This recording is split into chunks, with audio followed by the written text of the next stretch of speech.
H ಡಿನೇ. So ನಿಮ್ಮ ಮುಂದೆ 2 H D ನಿಂತಿದೆ. ಇದು ಓಲ್ಡ್ ವರ್ಷನು 1983 ಮಾಡಲು, ಅದಕ್ಕಿಂತ 11 ಇಯರ್ಸ್ ಆದಾದ್ಮೇಲೆ ಮ್ಯಾನುಫ್ಯಾಕ್ಚರ್ ಆಗಿರೋದು. ಇದು ಬಂದು 1995 ಮಾಡಲು.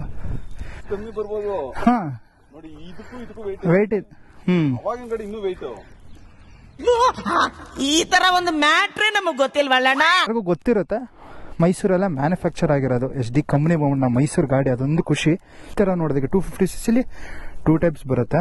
ಒಂದು ಎಚ್ ಡಿ ರೋಡ್ ಕಿಂಗು, ಇನ್ನೊಂದು ನಿಮಗೆ ಎಚ್ ಡಿ ಕ್ಲಾಸಿಕ್ ಅಂತ ಬರುತ್ತೆ. ಬೋರ್ ಬರೋದು ಇಷ್ಟೇ, ಕ್ಲಾಸಿಕ್ಗೂ ಇಷ್ಟೇ ಬರುತ್ತೆ, ರೋಡ್ ಕಿಂಗಿಗೂ ಇಷ್ಟೇ ಬರುತ್ತೆ. ಬಟ್ ಫೆನ್ಸಸ್ ಇದೆಯಲ್ಲ, ಈ ಫೆನ್ಸ್ ಇದೆಯಲ್ಲ, ಇದು ಬೋರ್ ಆದಾದ್ಮೇಲೆ ರೋಡ್ ಕಿಂಗ್ ಮಾತ್ರ ಬರೋದು. ಸೊ ಇದು ಲಾಂಗ್ ಬೋರ್ ಬರುತ್ತೆ. ಕ್ಲಾಸಿಕ್ಗೆ ಚಿಕ್ಕದಾಗಿ ಬರುತ್ತೆ. ಸೊ ಫೆನ್ಸಸ್ ಕೆಳಗಡೆ ಬರಲ್ಲ, ಅದರೊಂದಿಂದ ಫೈಂಡ್ ಔಟ್ ಮಾಡ್ಬೋದು ಕ್ಲಾಸಿಕಾ ರೋಡ್ ಕಿಂಗ ಅಂತ. ಬಟ್ 250cc ಅವಾಗ ಇದು ಕಿಲ್ಲರ್ ಮಿಷಿನ್ ಇದು. ಅಂದರೆ ಆ ಥರ ಅವಾಗಲೇ ಆಫ್ ರೋಡಿಂಗು ಸ್ಟಂಟ್ಗೆಲ್ಲ ಯೂಸ್ ಮಾಡ್ತಾರೆ. ಈಗಲಾದ್ರೆ ಆ ಬೈಕ್ ಬೇಕು, ಪಲ್ಸರ್ ಬೇಕು, ಆ ಥರನೇ ಆಲ್ಟ್ರ್ ಆಗಿರಬೇಕು, ಸ್ಟಂಟ್ ಮ್ಯಾನ್ಗೆ ಅದು ಇದು ಅಂತಾರೆ. ಆವಾಗ ಸ್ಕಿಲ್ಲೇ, ಏನಾದ್ರು ಸ್ಕಿಲ್ಲು. ಈ ಗಾಡೀಲಿ ಏನಿದೆ, no traction control, no ABS, nothing. ಅಥವಾ ಎಕ್ಸ್ಪಲ್ಸ್ ಥರ ಏನಾರು ಇದೆಯಾ? ಬಟ್ ನೋಡಿ, ಬೆಟ್ಟದ ಮೆಟ್ಲು ಆರಾಮಾಗಿ ಹಚ್ಕೋಗ್ತಾರೆ ಅಂದರೆ ಸ್ಕಿಲ್ ಹೇಗಿದೆ, ಗಾಡಿ ಹೇಗೆ ಟ್ಯೂನ್ ಮಾಡಿರ್ತಾರೆ ಅಂತ.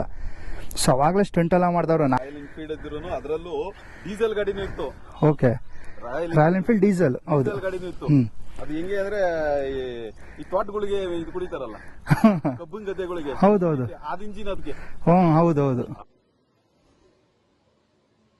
ಮಾತೇ ಇಲ್ಲ ರನ್ನಿಂಗಲ್ಲಿ. ಸೊ ಇದು ಸ್ಪೀಡೋಮೀಟರ್ ಅನ್ನೋದು ಇದೆಯಲ್ಲ, ಸೊ ಬೇರೆ ಗಾಡಿಗೆಲ್ಲ ನಿಮಗೆ ಡೈರೆಕ್ಟಾಗಿ ವೀಲ್ ಕನೆಕ್ಟ್ ಆಗಿರುತ್ತೆ. ಸೊ ಸ್ಪೀಡೋಮೀಟರ್ ಎಷ್ಟು ಸ್ಪೀಡಲ್ಲಿ ರನ್ ಆಗ್ತದೆ ಅಂತ ಗೊತ್ತಾಗುತ್ತೆ. ಬಟ್ ಎಚ್ ಡಿಲಿ ಮಾತ್ರ ಅದು ವೀಲಿಗೆ ಕನೆಕ್ಟ್ ಆಗಿಲ್ಲ, ಡೈರೆಕ್ಟ್ ಇಂಜಿನಿಗೆ ಕನೆಕ್ಟ್ ಆಗಿದೆ. ಸೊ ಇದೊಂದು ಡಿಫ್ರೆನ್ಸ್ ಮೇನ್. ಅದು ಬಿಟ್ಟರೆ ಸ್ಲೈಟ್ಲಿ ನಿಮಗೆ ಡಿಸೈನು ಮತ್ತು ಪೇಂಟ್ ಅನ್ನೋದು ಚೇಂಜಸ್ ಆಗಿರುತ್ತೆ ಅಷ್ಟೇ. ಅದು ಬಿಟ್ಟರೆ ಏನು ಡಿಫ್ರೆನ್ಸ್ ಇಲ್ಲ.